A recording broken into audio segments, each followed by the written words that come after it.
tout le monde, moi c'est Tariq. Aujourd'hui, je vais vous présenter les 3 étapes qu'il faut pour concevoir une machine. Pour concevoir une machine en 3 étapes, vous devez d'abord définir les concepts en identifiant les besoins et en élaborant des solutions mécaniques et fonctionnelles. Et ensuite, réaliser une conception plus détaillée où les éléments sont spécifiés, modélisés en 3D. Analyser les forces, les matériaux et valider par simulation. Enfin, dans l'étape de réalisation et modélisation, produisez les prototypes, effectuez des tests rigoureux et ajustez les designs en fonction des résultats pour s'assurer l'efficacité, la sécurité et la satisfaction du client pour une entreprise quelconque. Voici une décomposition plus détaillée des 3 étapes qu'il faut comprendre et avoir. La première étape qu'il faut, c'est les concepts, analyse du besoin et idéation. Vous allez définir clairement les objectifs de la machine et les tâches qu'elle doit accomplir.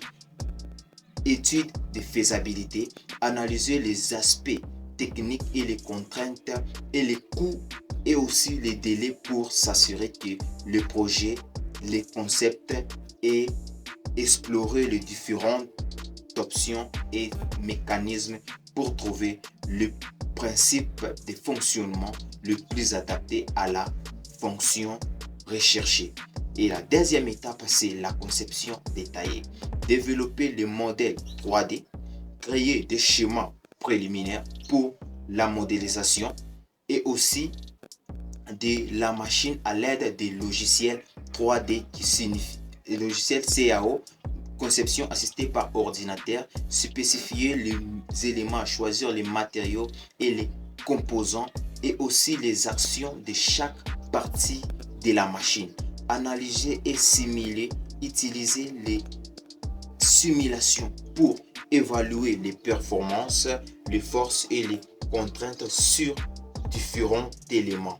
Valider avec les clients, ça peut être les clients ou même vous, présenter les concepts et les modèles aux clients pour obtenir des retours et s'assurer la faisabilité de ses besoins. Et la dernière chose ultime, c'est la modélisation et la réalisation et la validation. Fabriquer la machine selon le plan détaillé.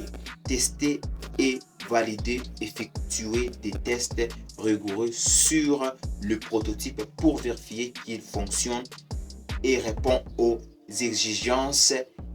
Optimiser et finaliser, apporter les modélisations nécessaires suite aux tests pour améliorer les concepts et la rendre plus efficace et fiable. Préparer la documentation, rédiger la documentation technique et manuelle d'utilisation et de maintenance.